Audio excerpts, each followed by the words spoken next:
El programa fue financiado con recursos del Ministerio de las TIC. RTBC Noticias, emisión central.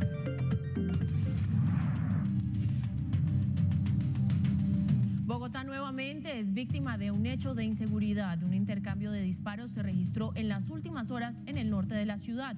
En el hecho, una persona resultó muerta. John López, buenas noches. Específicamente, ¿dónde ocurrió y por qué se presentó esa balacera?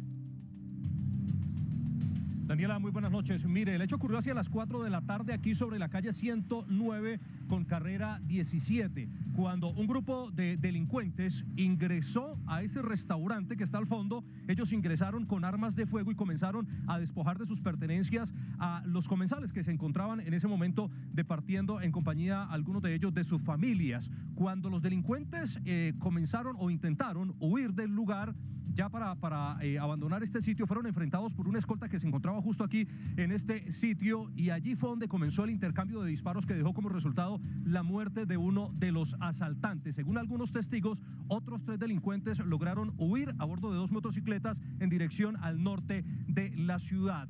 Además de este hecho, de la muerte de esta persona, otros establecimientos comerciales de este sector también resultaron afectados. Les voy a mostrar, por ejemplo, este almacén que está ubicado justo al frente del restaurante donde ocurrieron los hechos. Una bala impactó una de sus puertas que quedó completamente destruida. Hablamos con el administrador de este sitio, que nos comentó que por fortuna los empleados están de vacaciones y no había nadie en ese momento. De lo contrario, este hecho pudo haber ocurrido o pudo haber desencadenado una tragedia mayor. La policía está revisando todo lo que tiene que ver con el circuito de cámaras de seguridad que hay aquí en la zona, y logramos hablar con el comandante de Seguridad Ciudadana de la Policía Nacional y con uno de los testigos que estaba en este lugar, y esto fue lo que nos dijeron.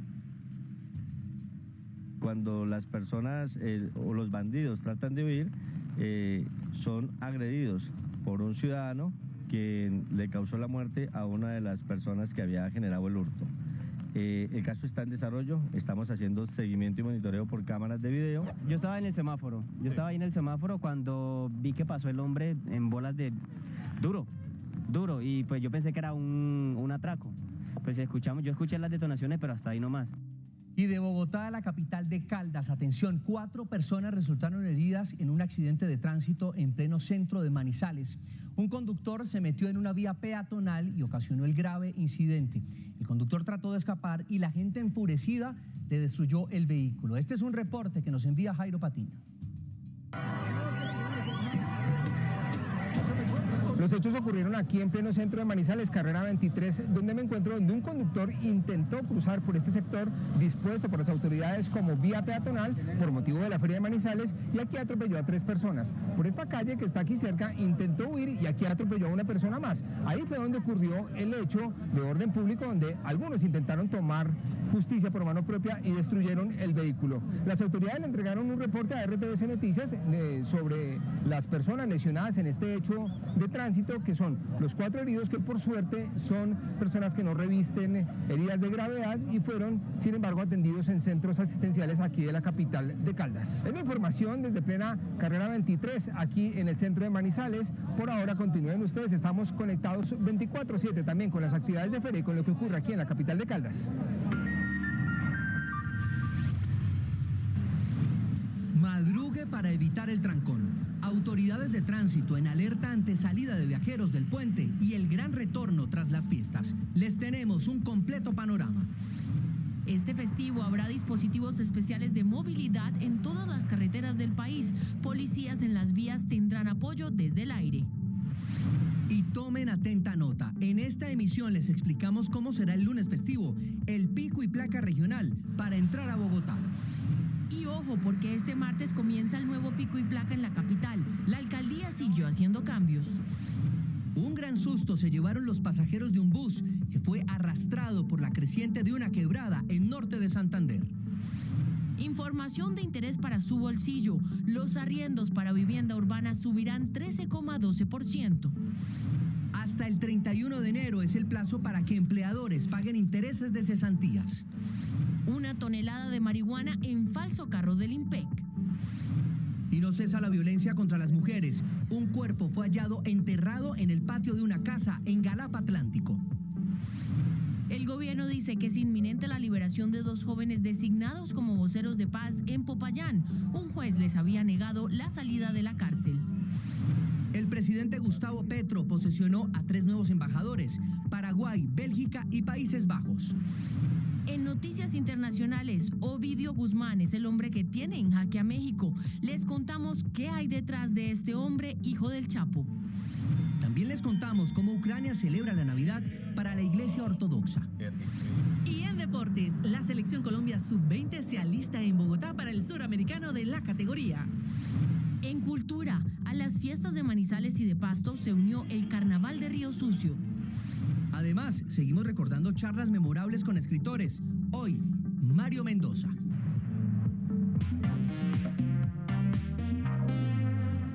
Vamos con más noticias en RTVC. ¿Qué tal? Muy buenas noches. Se espera un alto flujo de vehículos en todas las carreteras del país.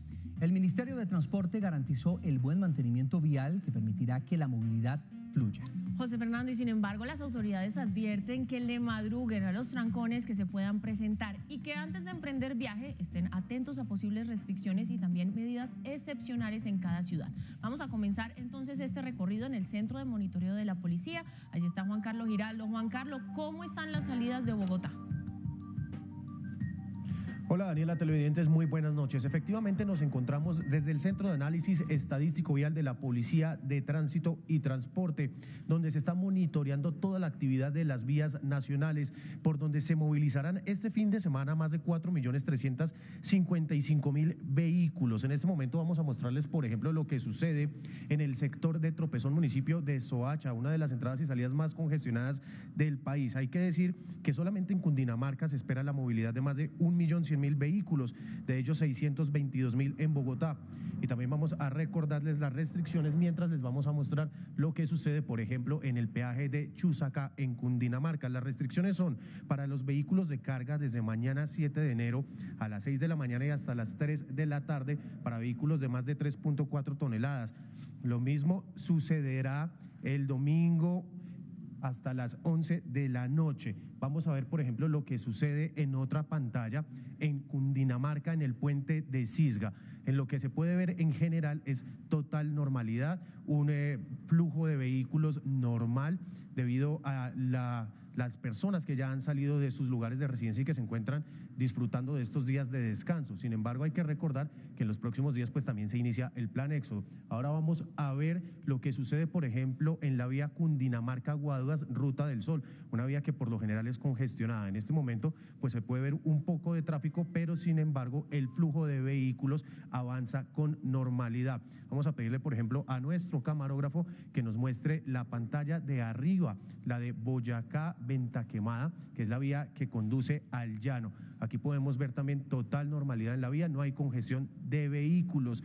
Esto está sucediendo acá en Bogotá y se vigila todo lo que sucede en las vías nacionales. Hay que decir que para esto la policía ha dispuesto de más de 5.600 hombres de la Policía de Tránsito y Transporte que estarán atentos a vigilar en todas las vías nacionales y por supuesto desde acá, desde el Centro Estadístico de Análisis de la Policía de Tránsito y Transporte. Información desde la Policía de Tránsito, Juan Carlos Giraldo, RTVC Noticias, conectados 24/7. Carlos, muchísimas gracias por la información en vivo. Y el ministro de Transporte aseguró que este plan Éxodo y retorno en el país será histórico. Tienen un dispositivo de más de 6.000 uniformados para garantizar la seguridad en las carreteras y aumentaron también las capacidades para ejercer control y prevención en peajes.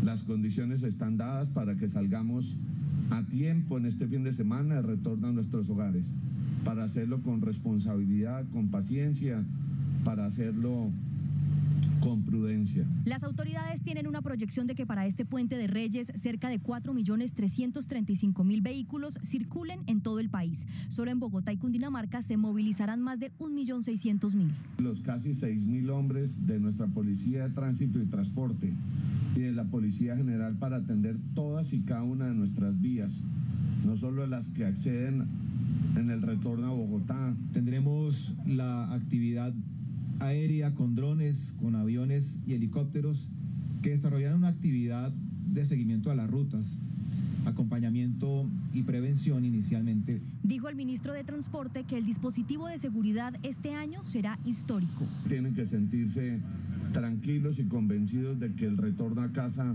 pues están garantizadas todas las condiciones. En el puente del año pasado, 80 personas perdieron la vida en carreteras. Las autoridades instalaron más de 100 puntos de prevención y control de normas de tránsito. Pese a que en la semana hubo muchos trancones en las salidas hacia los departamentos de Tolima y Huila desde la capital, hoy para comenzar el Puente de Reyes, conductores y viajeros no sufrieron contratiempos por la autopista sur de Bogotá. Así estuvo la autopista sur durante el día. Fluyó la movilidad en la salida de Bogotá, pero en su ingreso hubo tráfico, buses de transporte público y carros particulares, que antes de mediodía ya estaban de regreso a la capital. Muy bien, está muy sencilla la entrada a Bogotá realmente. ¿Y hubo trancón? No, muy poco realmente. Aseguran los conductores que retornar con anticipación tiene sus ventajas. Nos venimos por la vía Cibaté, gastamos 1 hora y media de aquí a Fusagasugá. Está muy fácil. Está fluyendo, pues está dentro de lo normal, no está traumático. Mientras el ingreso a Bogotá está congestionado, el panorama para salir es distinto. Aquí desde la terminal del sur para salir de la capital, el flujo de pasajeros fue normal durante el día. Teniendo en cuenta las noticias y los temas históricos con respecto del tema de los viajes para los puentes desde aquí hacia otras partes del país, creo que no hay tanto flujo de personas como uno esperaría. Más de 220.000 viajeros estiman las autoridades que se movilicen por las diferentes terminales de Bogotá hacia Cundinamarca, Boyacá, Meta, Tolima, Huila y Valle principalmente. Para este puente festivo de Reyes, las autoridades calculan que 40.000 viajeros saldrán desde la terminal del norte, aquí en la capital del país, hacia destinos como Boyacá y también Santander. El primer festivo del año se ha convertido, según los bogotanos, en una oportunidad para tomarse las últimas vacaciones antes de retomar sus labores. No hay casi transportes porque se están demorando la salida de los buses, porque no hay casi transporte y está saliendo mucha gente del salitre. Como Jessica, son cerca de 40.000 bogotanos que saldrán de la terminal del norte hacia destinos de Cundinamarca, Boyacá, Huila, Tolima y Meta. Yo quiero irme a Sopó y de regreso, pero no encuentro la ida. Entonces me va a tocar, no sé si cancelarla o algo, porque me parece como raro. Las autoridades recomiendan planear los viajes con anticipación y comprar los tiquetes a las 90 empresas autorizadas de transporte para garantizar la seguridad. Igualmente, anunciaron otras medidas para este fin de semana. Estamos acompañando a todos los bogotanos y a todos nuestros viajeros con más de 1.000 unidades en vía por este fin de semana. 600 unidades de la Policía Nacional de Tránsito y 400 unidades de la Secretaría de Movilidad. Más de 300 personas estarán trabajando en las 3 terminales de la capital durante el puente festivo. En este primer puente del 2023 comenzará a regir el pico y placa regional en todas las entradas a Bogotá. Muy importante entonces recordar que la restricción que comienza este lunes entre las 12 del mediodía y las 4 de la tarde solo permitirá el ingreso a Bogotá de vehículos cuyas placas terminen en número par. Aquí las estamos viendo en la pantalla, el 0, el 2, 4, 6 y 8 vendrían siendo las placas, los números de estas placas. Hasta las 8 de la noche el ingreso es desde las 4 de la tarde y solo podrán ingresar las placas impares. Fuera de estos horarios no habrá restricción. Y el lunes festivo también se realizarán reversibles en Cundinamarca, es decir, el uso de la vía en un solo sentido. Hay 4 puntos. La vía Apulo Mosquera entre las 10 a.m. y las 10 p.m. Aquí estamos viendo en el mapa todas las vías que les estoy describiendo. La vía Villavicencio Bogotá entre las 2 p.m. y las 10 p.m. Y la autopista norte desde el puente del Común hasta la carrera séptima entre las 2:30 y las 10 p.m. Y por último, reversible en la vía Girardot Bogotá desde Fusagasugá, como lo vemos aquí, hasta Soacha entre las 12 del mediodía hasta las 10 de la noche.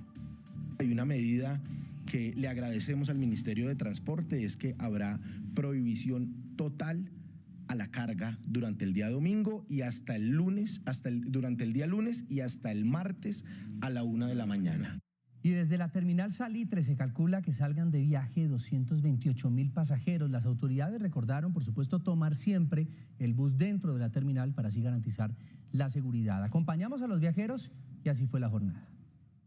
Ella es Yusmeli y su destino es Arauca. Durante 3 horas esperó en la terminal Salitre de Bogotá para poder emprender su viaje y así reunirse con su familia, la que no ve hace más de 2 años. Cuando uno viaja uno quiere llevarle cosas a sus familiares y eso. Entonces mientras uno ahorra carra. Mientras unos esperan, otros hacen filas para comprar tiquete. Esto es ropa usada que nos hemos logrado recoger, porque aparte que tenemos niños, esta familia aquí en Arauca, tenemos familia en Venezuela. Se espera que de pronto mañana suban más las ventas, más el flujo de gente salga. Para este fin de semana se tiene previsto que se movilicen 228.000 pasajeros desde aquí, la terminal de transporte El Salitre de la ciudad de Bogotá. Los destinos preferidos por los viajeros son los departamentos de Cundinamarca, Boyacá, Tolima, Meta y Valle del Cauca. Las empresas de transporte están reforzando los controles no solo a los vehículos, sino a los conductores. Siempre practicándole el mejor mantenimiento. A diario se revisan estos vehículos. Acá tenemos un plan de arrojamiento donde contamos con unos descansos. Durante esta temporada de vacaciones se han movilizado por la terminal Salitre más de 1 millón de pasajeros. En las principales ciudades del país, las autoridades de tránsito también se preparan para este Puente de Reyes. Más información con los periodistas de la Radio Nacional. En el departamento del Atlántico se estima transiten más de 50.000 vehículos durante este fin de semana y el Puente de Reyes. La Policía Metropolitana de la ciudad indica que hay que tener especial atención sobre el corredor entre Barranquilla y Cartagena en el punto de Puerto Velero, donde hay un contraflujo. Más de 500 uniformados están pendientes de este dispositivo. Durante este puente festivo, Puente de Reyes, se espera un gran movimiento de personas y vehículos en los 3 departamentos del eje cafetero y sus capitales. La policía de Caldas, Quindío y Risaralda prepara operativos en las vías más importantes de estos 3 departamentos. Se espera que durante este puente festivo se movilicen por las vías del eje cafetero cerca de 150.000 vehículos. Durante este Puente de Reyes, desde la Secretaría de Movilidad de Medellín continuarán los operativos de control. Se contará con 50 agentes de tránsito en las terminales de Medellín y en las principales vías. Hasta el próximo 16 de enero del presente año, en la ciudad no regirá la medida de pico y placa, acogiendo carros, motos y taxis. Cerca de 3.500 uniformados vigilan las vías del departamento del Valle, ya que se espera que alrededor de 130.000 vehículos se movilicen en el departamento dentro del plan Éxodo. Con el fin de evitar la siniestralidad en los puestos de control, las autoridades van a realizar pausa activa a conductores en aras de evitar un microsueño. En Cali se espera la salida de 40.000 vehículos, de acuerdo con la Secretaría de Movilidad Distrital, y se tendrán puestos de control en puntos de acceso y salidas de la capital. Y seguimos hablando de movilidad, pero esta vez aquí en la capital del país, porque la alcaldía de Bogotá anunció las modificaciones del pico y placa para el año 2023 que comenzará este mismo martes 10 de enero. Las restricciones se aplicarán en 2 grupos. Ojo, por favor tome nota, saque el celular como le quede más fácil. El primero son las placas terminadas en 1, 2, 3, 4 y 5 que podrán circular los días impares. Mientras que el segundo grupo, ya se los vamos a mostrar, el restante por supuesto, con placas terminadas en 6, 7, 8, 9 y 0 podrán circular los días pares. Y a esta hora vamos en vivo con Juan Sebastián Ramírez. ¿Qué más explicaron las autoridades de Bogotá sobre el pico y placa? Buenas noches, compañeros. Así es, esto significa que ya no hay rotación de placas en Bogotá y entrará en vigor desde el próximo 10 de enero y se impondrán sanciones pedagógicas hasta el 16 de este mismo mes. Salimos a las calles para conocer algunas opiniones sobre estas modificaciones en el pico y placa. Este es Mario Castillo, un empresario de Bogotá que antes no podía movilizarse los días impares, pero que ahora con la nueva medida podrá sacar el carro unos días de más. Pues sí nos favorece un par de días más cuando el mes termina en 31 y empieza el primero, o sea, tenemos 2 días. Pero realmente eso no hace la diferencia, ¿no? Sin embargo, Mario aprovechaba con su equipo de trabajo la medida de carro compartido, que para este año se acaba y que según él lo obliga a pagar el pico y placa solidario. Pues ahora definitivamente hay que pagar, o sea, es una norma hecha para que la gente, si quiere sacar su carro, lo paga. Entonces, no importa el día par o impar, la gente que necesita el servicio o que necesita el vehículo, pues tiene que pagar. Caso similar ocurre con las personas que compraron 2 carros para evitar el pico y placa. Pero para una hija que tiene 2 carros, es ingeniera catastral, trabaja en la ciudad, trabaja por fuera, los 2 carritos le quedaron en un solo grupo, marcando calavera, me toca ayudarle a mí a ella. Medidas que empezarán a regir a partir de este 10 de enero y que según la alcaldía de Bogotá espera reducir en un 10% la congestión vial en la capital.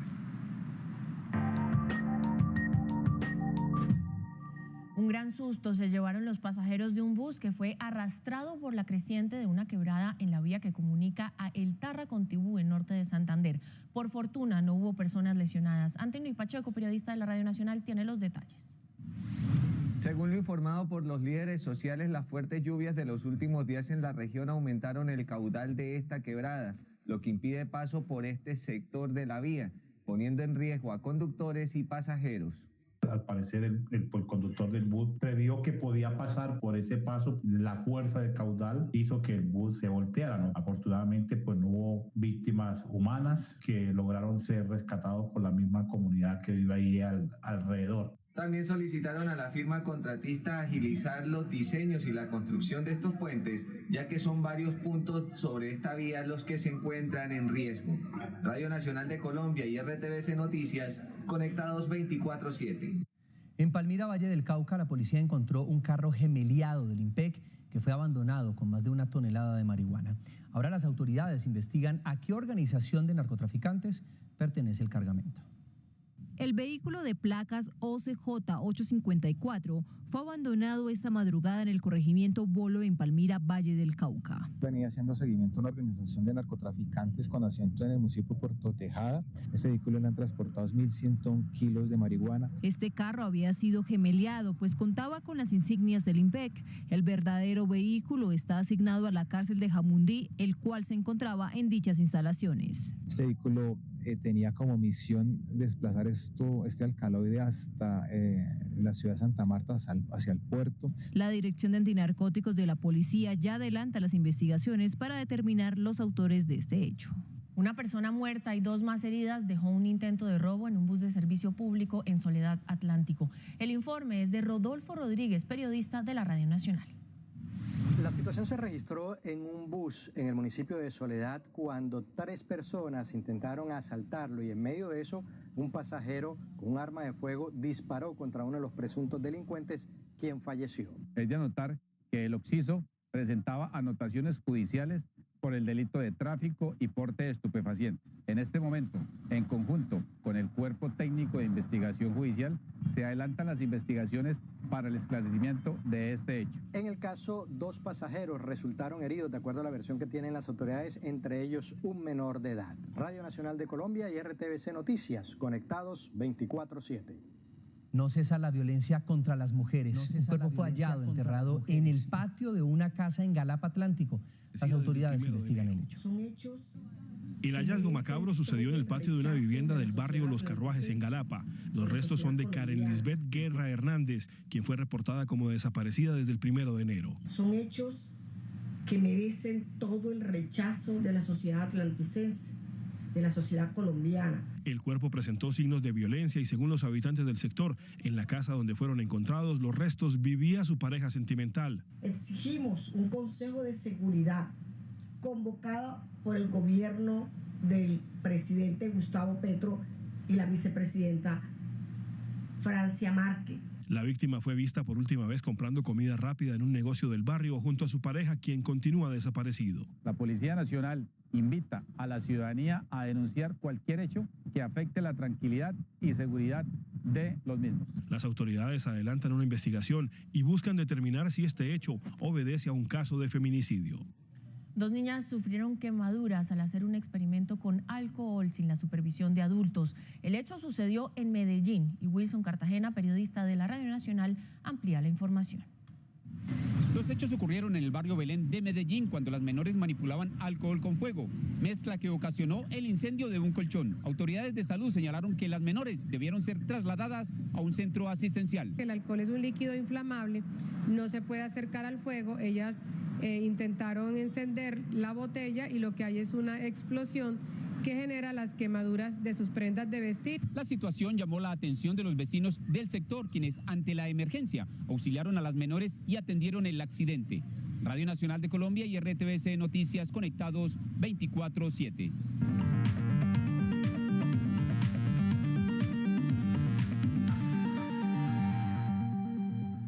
Los arriendos para vivienda urbana subirán 13,12% este año, pero ojo, el alza podrá ser aplicada solo hasta cumplidos 12 meses desde la firma del contrato. Este aumento en los arriendos no podrá sobrepasar la cifra de inflación del 13,12% revelada por el DANE e impactará principalmente a familias de estratos 1, 2 y 3. Debe aplicarse una vez el contrato cumple los 12 meses de haberse firmado o de la última renovación o prórroga.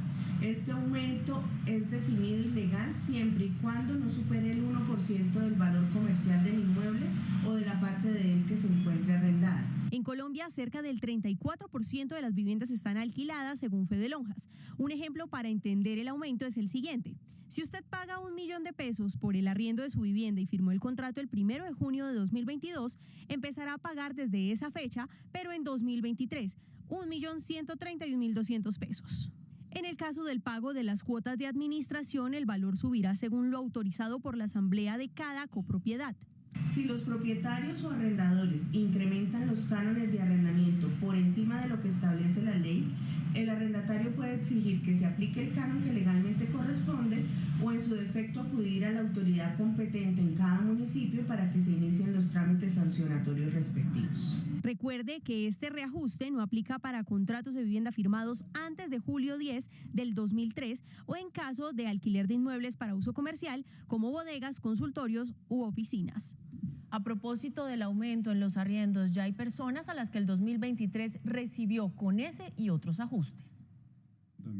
A personas como Juan David ya les empezó a aplicar el aumento en el arriendo de vivienda, aunque no necesariamente sea del 13,12%. Nosotros ya nos hicieron el reajuste del arriendo, no fue sobre ese porcentaje que indica el DANE, pero sí nos incrementaron el valor. Los colombianos no solo sienten el impacto de la cifra de inflación en los arriendos, también en el precio de alimentos y transporte. Un abuso porque es que uno fuera de que no deja que le llegue a un sueldo primero y después ya le van subiendo a todo está caro. La tarifa de Transmilenio aumentó y esto genera pues un inconveniente a pues la mayoría de los ciudadanos que nos transportamos en este medio. Las recomendaciones que han entregado los analistas a los colombianos para mitigar los impactos de la inflación son evitar gastos hormiga, es decir, compras diarias como el tinto, la empanada, las galletas, entre otros, al igual que evitar endeudarse de forma innecesaria. Noticia importante para los trabajadores que tienen cesantía. Sus empleadores deberán consignar los intereses de ahorro este mes de enero, un dinero que no cae nada mal al comenzar el año. Por disposición legal, los intereses de cesantías deben ser pagados por el empleador por el periodo correspondiente al año 2022, es decir, los días trabajados durante el año pasado. Si el trabajador prestó servicios durante todo el año, de 1 de enero a 31 de diciembre, las cesantías corresponden a un mes de salario y los intereses a las cesantías serán el 12% sobre esas cesantías liquidadas. Pero entonces, ¿cómo se calcula el valor de los intereses de las cesantías? Se toman los días trabajados multiplicado por 0,12 y por el salario mínimo y se divide en 360. Un ejemplo, decimos que un empleado laboró durante los 360 días, esto lo multiplicamos por 0,12 y por el salario que es de 2 millones en este caso. Luego lo dividimos en 360 y nos da 240.000 pesos, que sería el dinero que recibiría. Los colaboradores que no reciban el pago de esta obligación podrán acudir al Ministerio de Trabajo para instaurar su respectiva queja. Los empleadores podrán ser multados y deberán pagar una sanción moratoria. El alto comisionado para la paz afirmó que la comunidad de Tumaco le pidió al Estado Mayor Central de las FARC y también a la Segunda Marquetalia hacer una tregua. Esto ante la ola de violencia ocurrida en el municipio. El gobierno respaldó la propuesta. El alto comisionado Danilo Rueda reveló que una de las peticiones que ha elevado la población de Tumaco es que las disidencias de las FARC consoliden cuanto antes una tregua por medio de un diálogo. La comunidad reclama que el Estado Mayor Central FARC-EP y las FARC-EP Segunda Marquetalia consoliden una tregua a través del diálogo que han anunciado. El gobierno nacional respalda este reclamo y llama al cese de las violencias. Aseguró que el primer eje de los diálogos con los grupos ilegales debe ser el respeto a la vida. Asimismo, reiteró la importancia de la participación de las comunidades en la construcción de paz. Las comunidades étnicas, las organizaciones de base, todos los procesos y liderazgos de los territorios quieren ser actores activos en la construcción y consolidación de esta paz total. El Estado Mayor Central de las FARC y la Segunda Marquetalia tienen acordado actualmente un cese al fuego bilateral con el gobierno nacional. Mucha atención porque el gobierno aseguró que la liberación de 2 jóvenes designados como voceros de paz en Popayán es inminente y que se espera que se dé en las próximas horas. Esto después de que un juez se las negara. Álvaro Andrés Duque Ruiz y Bremen Inestrosa, integrantes del movimiento conocido como Los Sin Techo Tejido Popular y quienes fueron designados como voceros de paz por el presidente Gustavo Petro, quedarán libres en las próximas horas. Así lo aseguró el portavoz de la Casa de Nariño, Alfonso Prada. El juez de garantías va a revisar la situación jurídica de estas 2 personas. Yo creo que es inminente la liberación de ellas. Prada enfatizó sobre la diferencia entre los voceros y gestores de paz. Dijo que los voceros no son miembros de la primera línea. Son trabajadores de organizaciones sociales y humanitarias. No necesariamente están vinculados a la protesta social, no son miembros de primeras, segundas, terceras líneas. En cuanto a los gestores de paz, Prada afirmó que estarán en las movilizaciones para buscar el diálogo y también en las mesas con los grupos armados que quieran hacer parte de la paz total. Allí vamos a tener mesas en ambos lados, unas de diálogo, otras de conversaciones, unas de paz con estatus político y las otras de sometimiento y desmantelamiento del crimen organizado. Hasta el momento, el gobierno nacional ha designado a 17 jóvenes como voceros de paz, quienes no recibirán sueldo y únicamente estarán afiliados a ARL. El presidente Gustavo Petro posesionó hoy a 3 nuevos embajadores. El mandatario les encomendó tareas relacionadas con las energías limpias y también la paz total. El abogado y ex senador Juan Manuel Corzo se posesionó como nuevo embajador de Colombia en Paraguay. El presidente le encomendó trabajar por fortalecer las energías limpias. La idea que tenemos de construir una sola red eléctrica americana, desde la Patagonia hasta Alaska. Seguiríamos siendo exportadores de energía, pero esta vez ya no de energías fósiles, sino de energías limpias. Por su parte, la abogada Carolina Olarte se posesionó como embajadora en Países Bajos, mientras que el periodista Jorge Rojas asumió como embajador en el Reino de Bélgica. La tarea para ellos está relacionada con la paz total. La Unión Europea necesita mostrar una faceta de paz, no bélica. Y la faceta de paz somos nosotros.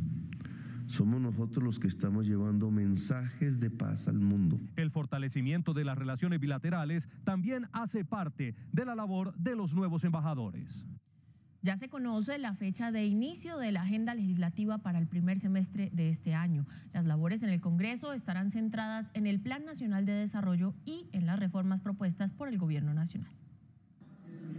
El 6 de enero serían convocadas sesiones extraordinarias en el Congreso de la República. Los debates ya están definidos. Esas sesiones tendrían 2 objetivos primarios. 1, tramitar el Plan Nacional de Desarrollo Colombia, Potencia Mundial de la Vida.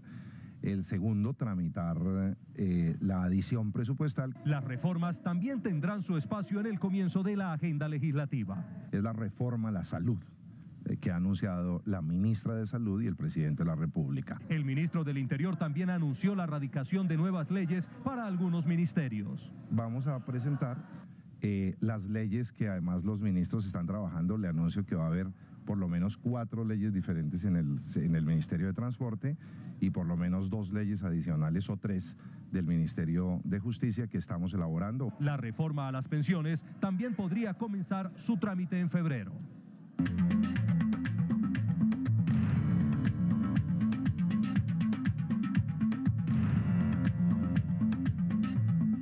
La guerra contra las drogas en México toma nuevas fuerzas y nuevas formas de violencia.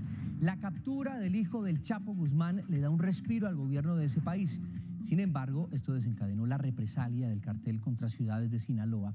¿Quién es y por qué daban $5 millones Estados Unidos por alias El Ratón? Crónica RTBC Noticias.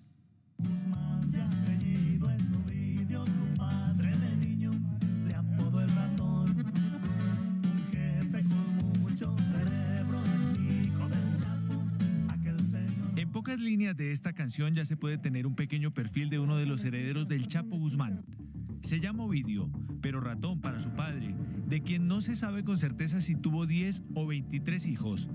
Este resultó precoz para mantener el negocio de las drogas en México y que al parecer se inició apenas cumplió la mayoría de edad cuando murió uno de sus hermanos. Literalmente, Ovidio es un hijo del fenómeno convenido en llamar la guerra contra las drogas. Con pocos rasgos de su padre, alejado de los lujos y una insólita pasión por los gallos de pelea y los caballos, la fórmula le funcionó: diversificar a las drogas sintéticas el negocio ilegal, cuyos brazos tienen hace décadas en jaque a México. Hasta ayer se conocía muy poco de Ovidio, solo que sentenció a muerte a un cantante por no participar la noche de su boda con Adriana Mesa, la hija de uno de sus rivales.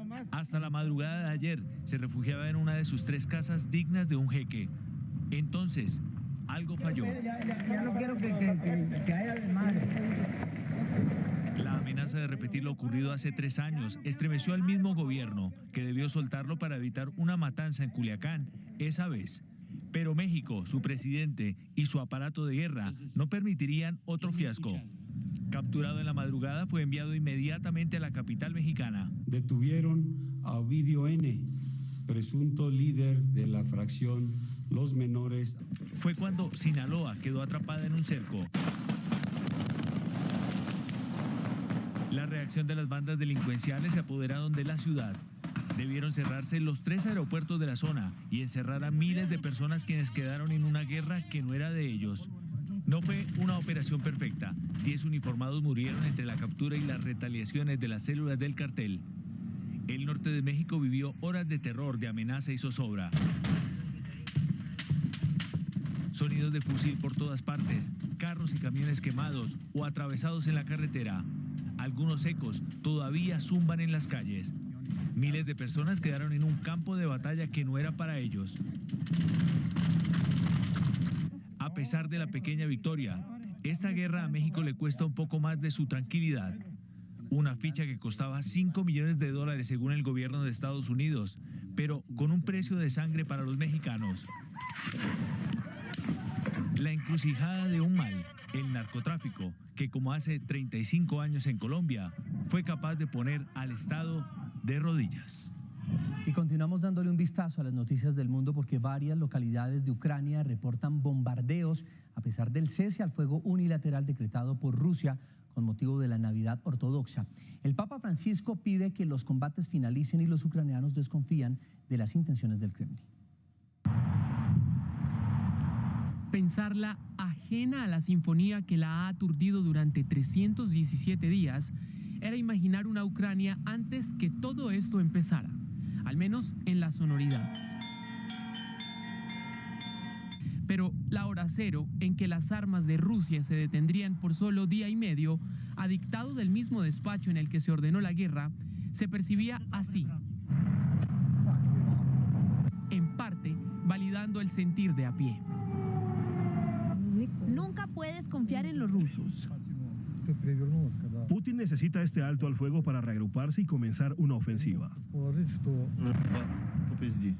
Impactos en Soledar, Bakhmut y otras coordenadas retumbaron a pesar que hoy, Navidad para la Iglesia Ortodoxa, en voz de su patriarca, consiguiera que Putin cediera en su línea de frente de 1.100 kilómetros.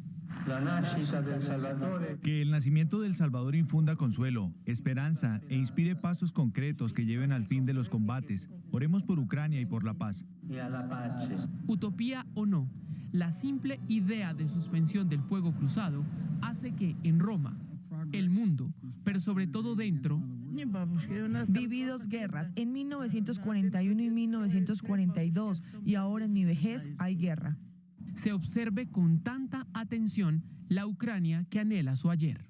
Y hoy no solo el cese al fuego que no prosperó en Ucrania fue foco de atención, también el esfuerzo de su gente para celebrar y emprender en medio de un contexto de guerra. Estas también son caras de Ucrania. Que inicio y fin de sus más recientes días sean guerra, no les mata el querer estar en pie. Al contrario, sobrevivir en medio del más adverso entorno les desafía y alimenta su impulso de ser a pesar de todo. Ucrania puede ayudar al mundo, el mundo puede ayudar a Ucrania, nuestras empresas, nosotros, con nuestras ideas y negocios podemos ayudar al mundo. El ADN gerencial de estos ucranianos viene repotenciado. En Las Vegas dan cátedra de lo que es innovar, como volver cartón algo más que desecho y prosperar en suelo de guerra, el que justamente hoy vive su más atípica Navidad. Reunimos a niños pequeños para participar, para representar la natividad, y ahora en medio de la guerra participan nuestros soldados. Por tan solo esta noche, los villancicos intentarán robarle escenario a los bombardeos, las sonrisas al temor y la luz al avance del conflicto no solicitado y del que hoy son uno de los bandos el que se defiende.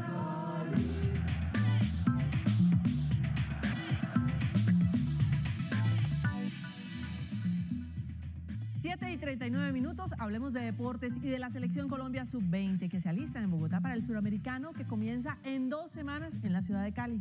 El técnico Héctor Cárdenas dio a conocer cómo fue el trabajo y cuáles fueron los argumentos para escoger a los 23 convocados. Al no llamado de Tomás Ángel y de otros nombres como el de Juan Diego Castillo, portero de Fortaleza, el técnico Cárdenas aseguró que todo tiene que ver con variables. Eso habla mucho de lo que es la participación y lo que nosotros valoramos, que es el día a día de nuestros deportistas, el que tengan la posibilidad de actuar no solamente aquí en la selección, sino en sus clubes y que realmente tengan el valor que se merecen. Pero el presente es lo único en lo que enfocarse, como en la idea del juego a mostrar. Es una selección que tiene que proponer, que tiene que tener una identidad de lo que ha sido siempre la cultura del fútbol colombiano, con una muy buena propuesta ofensiva.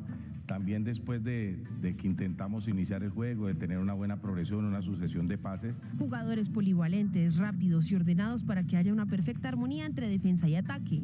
Tenemos jugadores que utilizan muy bien lo ancho del terreno de juego por su velocidad, por su desequilibrio, y luego la capacidad ofensiva que tenemos de nuestros deportistas hoy, el caso de John Hader, del mismo Ricardo, de Isaac, de Hurtado, que tienen buen suceso en sus clubes. Sin presión por la localía y con mucha expectativa, así vive el día a día la tricolor sub-20 que está a 13 días de su debut en Cali. Hablemos ahora del fútbol internacional. Ubiquémonos en la FA Cup, donde un colombiano se destacó. Estamos hablando de David Ospina, protagonista de un golazo. O bueno, hablemos mejor de la Arabia Saudita con el Al Nassr. Repasamos los goles del mundo en RTBC Noticias. Con Cristiano Ronaldo en las gradas y David Ospina como titular, Al Nassr ganó 2-0 ante Al Tayeb. Anderson Talisca de cabeza puso este gol al final del primer tiempo, minuto 42. Y al 47 fue una genialidad. Esta tajada se convierte en una asistencia, pues el colombiano saca y de nuevo Talisca, evadiendo a 2 rivales, convierte el 2-0. Y ojo a la celebración en Arabia Saudita, donde Al Nassr es primero de la liga. Yerry Mina fue suplente en la eliminación del Everton de la FA Cup. Los Toffees cayeron 3-1 ante Manchester United en Old Trafford. Anthony abrió el marcador luego de esta jugada que comenzó con Anthony Marshall y con Marcus Rashford. Pero al minuto 14, Connor Cody iba a poner el empate tras este error de David De Gea. En el segundo tiempo, el mismo Cody fue el que hizo el gol en contra tras este centro de Marcus Rashford por zona izquierda. Y otra vez el imparable goleador inglés de penal al 90+7 sentenció la victoria y la clasificación de los Red Devils a la siguiente fase. En la Copa de Francia, Paris Saint-Germain sin Messi, Neymar y Mbappé le ganó 3-1 al Châteauroux. Hugo Ekitike, que está imparable, anotó de nuevo minuto 13. Pero en un error defensivo, Nathanael Entola al minuto 37 empató el juego. Pero en los minutos finales, Carlos Soler y Juan Bernat al 78 y al 90+1 le dieron la victoria al conjunto parisino.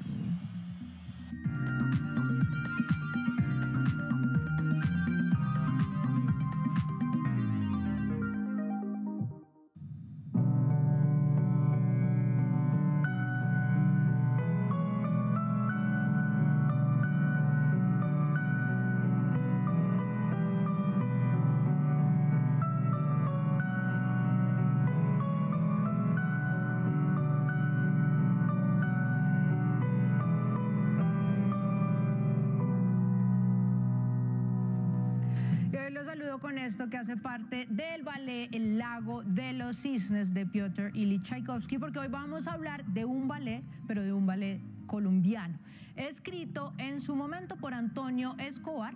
Nos vamos a remitir de nuevo a nuestros queridos aliados de Señal Memoria, a su archivo y a sus investigaciones para mostrarles fragmentos de una crítica que se hizo al ballet Avirama, compuesto por Luis Antonio Escobar y que está inspirado en La Cacica, la Gaitana. Yo no sé si ustedes han escuchado hablar de este personaje, pero resulta que durante la época de la conquista, la Gaitana era una indígena que reclutó más de 6.000 hombres indígenas también para enfrentarse a el ejército conquistador, ¿no? A los españoles que venían a hacerse cargo de ellos. Veamos un fragmento de ese ballet.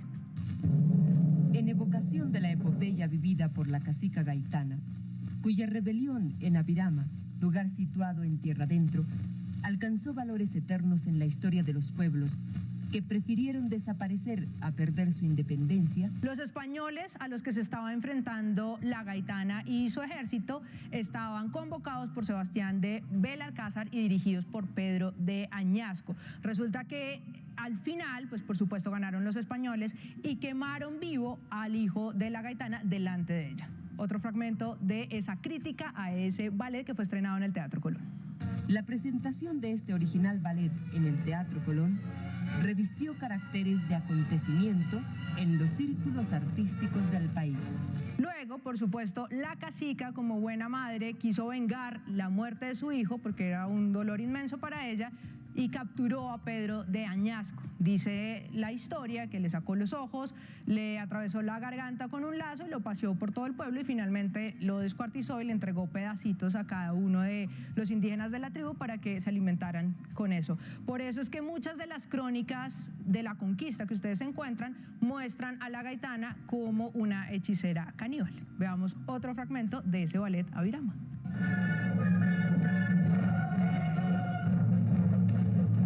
Maravillosa composición entonces, hecha por Antonio Escobar, nacido en Villa Pinzón, estudió en Bogotá, luego en Estados Unidos, en Alemania, lastimosamente ya falleció en 1993, pero nos dejó un repertorio maravilloso que hace parte de esos tesoros que son la música académica colombiana.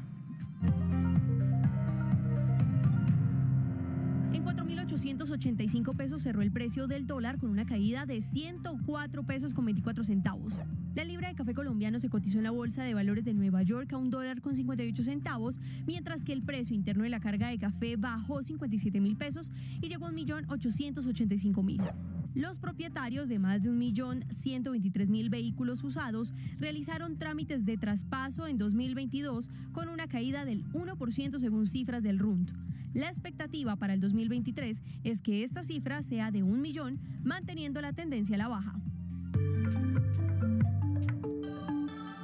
La Procuraduría le pidió a la JEP garantizar el debido proceso de quienes son llamados a juicio. Esto al analizar el requerimiento de la Unidad de Investigación y Acusación contra el coronel retirado del Ejército Hernán Mejía Gutiérrez. Más hechos del día en un minuto.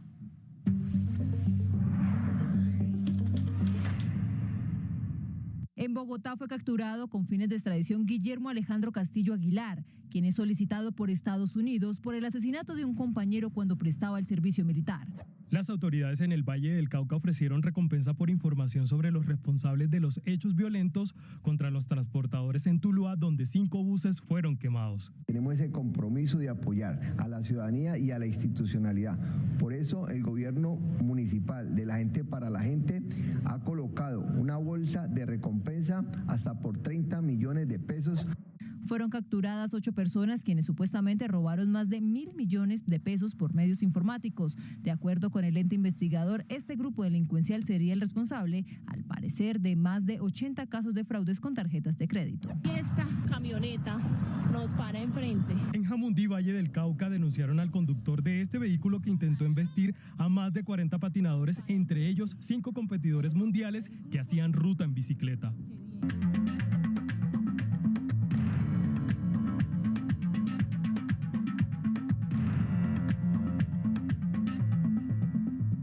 La atención sobre el príncipe Harry de Inglaterra es una que jamás pensó tener, y todo por cuenta de las revelaciones contenidas en sus memorias, filtradas antes de su publicación. Incluso se habla que su seguridad está comprometida y muchos ya especulan de su ausencia el día en que su padre, el rey Carlos III, se corone. Que dos hermanos peleen, que un joven haya prestado servicio militar en el ejército de su país o que siendo adolescente hubiese consumido cocaína son vivencias de la cotidianidad en cualquier parte del mundo. Pero si ese joven es nada menos que un príncipe, la historia es a otro precio. El de este libro, Spare, En la sombra en español, que sin salir a la venta ya es polémica. Los rumores no son nada nuevo, pero nunca han sido de esta magnitud y con esta ferocidad. Parece que la relación entre los príncipes Enrique y Guillermo se rompió otra vez sin remedio, al menos por el momento. Y es que lo filtrado antes de salir a la luz de la autobiografía del hijo menor del rey Carlos III del Reino Unido pasa justamente por la agresión física de la que acusa a su hermano William. La mujer que no denomina medium, con la que asevera haber contactado a su difunta madre, y las 25 personas que dice que mató justificadamente durante sus misiones militares en Afganistán. Creo que los comentarios del príncipe Harry sobre Afganistán son imprudentes y potencialmente dañinos, tanto para él como para el ejército británico en su conjunto. Y si bien lo señalan de intentar demoler a la corona, hay lecturas distintas a ese libro que de su puño y letra escribió. Es como una telenovela, y eso solo puede ser bueno para la familia real, que siempre corre el riesgo de quedar obsoleta y tener poco valor para el público. Sea cual sea el objetivo de la publicación del libro, la monarquía es titular. Sus miembros y la conjetura de si Harry y su esposa estarán en la coronación de su padre. El republicano Kevin McCarthy logró convencer a seguidores de Donald Trump para que votaran a su favor en su postulación a la presidencia de la Cámara de Representantes de los Estados Unidos, respaldo que no fue suficiente para ser elegido como cabeza de esa parte del Congreso que sigue paralizada. A continuación, más noticias del mundo hoy. La era Lula da Silva ya inició en Brasil, con la primera reunión del presidente y su gabinete. El jefe de Estado dialogó con sus 37 ministros en el Palacio de Planalto, a quienes expresó que enfrentan una tarea ardua pero noble y pidió mantener una buena relación con el Congreso Nacional. Dina Boluarte, actual presidenta del Perú y motivo de fondo de las jornadas de protestas en el país al suceder a Pedro Castillo en el cargo, pidió diálogo a los manifestantes que demandan su renuncia, bloqueando las principales calles peruanas. Es el volcán Kilauea de Hawái en plena erupción. La emanación de lava hizo que el Servicio Geológico de Estados Unidos elevara el nivel de alerta moderada. El magma es monitoreado. La boca del volcán está lejos de zonas residenciales. Luego de la pandemia llega el turismo. China inauguró de nuevo su festival de colosales esculturas de hielo y nieve en Harbin. Desde ya es altamente visitado luego del levantamiento de restricciones anti-COVID en el gigante asiático. Llegamos a oportunidades, atentos porque hay becas en diferentes áreas para estudiar maestrías en Canadá y acá les contamos cómo aplicar. En oportunidades de maestrías en Canadá, vaya a la página web.icetex.go.co. Seleccione la pestaña Becas, luego Becas para estudios en el exterior y Becas vigentes, donde encontrará la opción Reducción de colegiatura en universidades quebequenses. Lea con atención la descripción y requisitos de la convocatoria, como ser mayor de 21 y menor de 65 años, tener un promedio mínimo de notas de pregrado de 3.7/5, contar preferiblemente con mínimo un año de experiencia profesional, entre otros. Atentos, se financia el 70% sobre el valor total del programa cursado. Y mucho ojo, tiene plazo de aplicar hasta el 16 de febrero de 2023. Y muy importante, recuerden que si quieren seguir informados 24/7, nos encuentran en todas nuestras redes sociales como RTVC Noticias.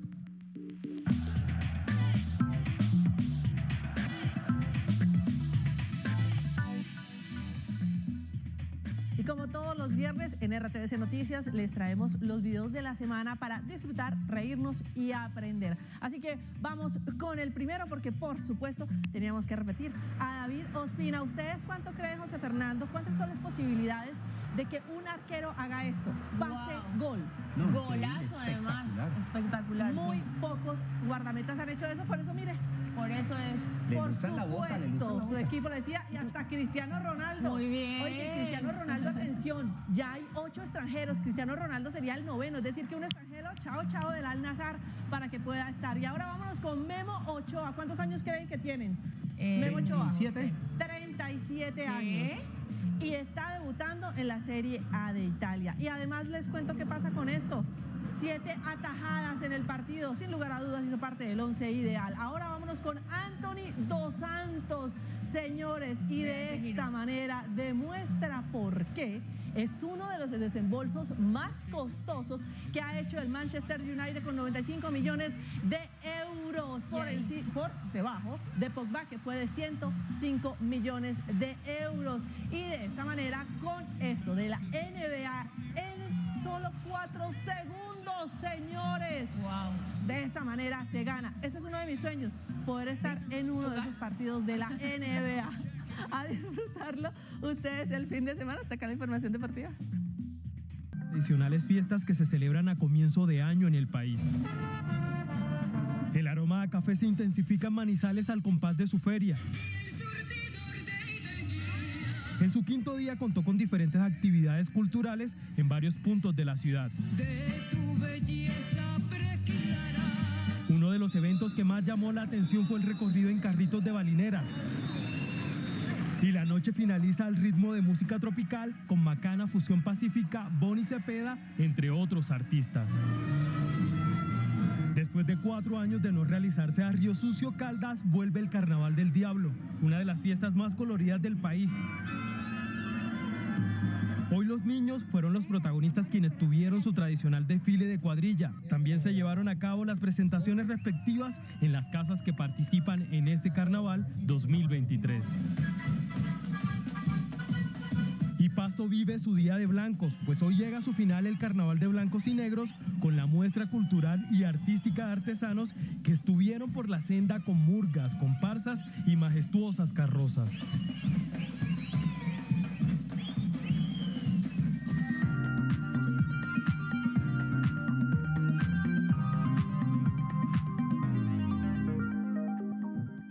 Y para seguir recordando personajes y escritores que nos visitaron aquí en RTVC Noticias, quiero que sigamos con un escritor que yo sé que ustedes quieren mucho, es Mario Mendoza, autor de un libro que se llama Satanás, que fue muy famoso y además que abrió la puerta a la novela urbana bogotana. Estuvo sentado con nuestro adorado duque Jairo Patiño y conversaron mucho sobre su última novela. Vean esto.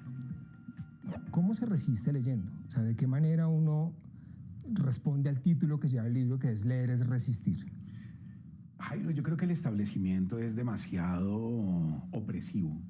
Yo creo que el establecimiento ha hecho algo muy grave, y es ensalzar el ego, ¿verdad? Las redes sociales principalmente son eso. Es un mundo en el que yo tengo que estar muy pendiente de mí. Entonces, ¿cuánta gente me hizo like? ¿Cuánta gente me escribió? ¿Cuánta gente me respondió acá? ¿Qué me dijeron? Yo en Twitter, yo en Instagram, yo en Facebook, ¿verdad? Yo. Selfie. Todo eso ha generado una patología, un exceso de ese pronombre personal. La lectura es lo contrario. La lectura te invita no a ser tú, sino a ser otros. Entonces entras en Crimen y Castigo y eres Rodion Raskolnikov. Eres un estudiante ruso a finales del siglo XIX y durante horas y horas vas a ser ese tipo. Vas a ser Emma Bovary y vas a tener una cantidad de contradicciones. Entonces yo creo que la biblioteca es un buen antídoto contra todo este mundo abigarrado, nocivo, triste de las redes y de alguna manera de una soledad que es la soledad de unas hipercomunicaciones que generaron el efecto contrario. La lectura y la escritura, ¿cómo se combinan? ¿Y cómo es tu método particular de lectura en este momento de tu vida y cómo fue un poco para contarlo en el libro? Yo creo que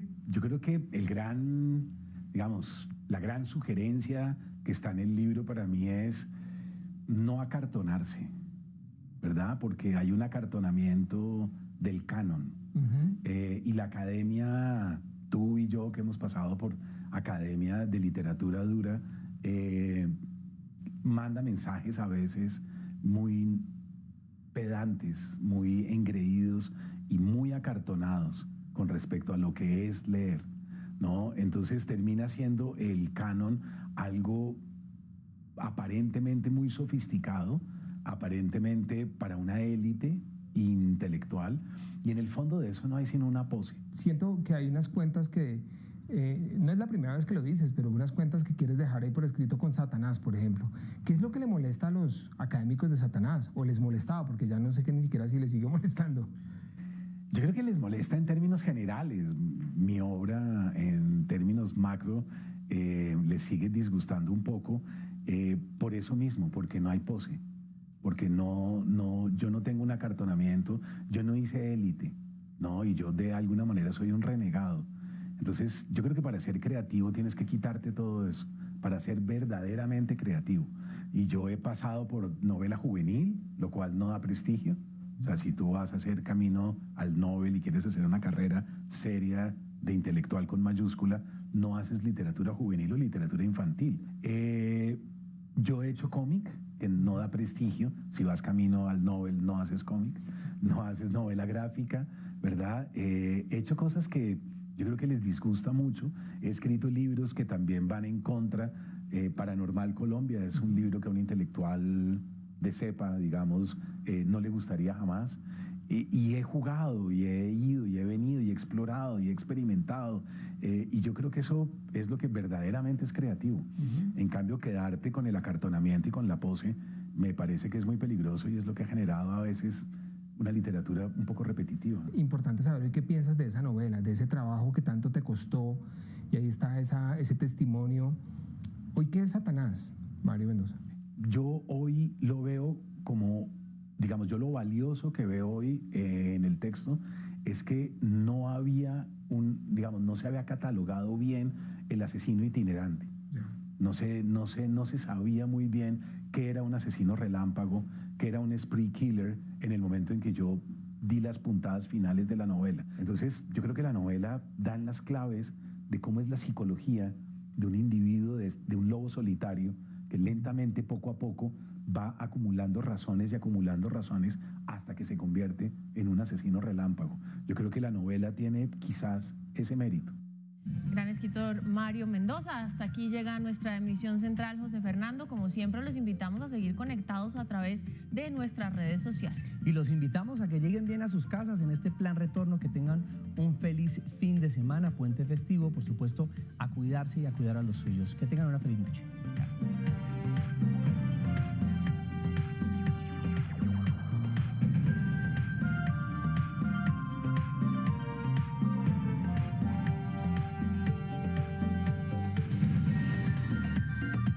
RTVC Noticias, emisión central.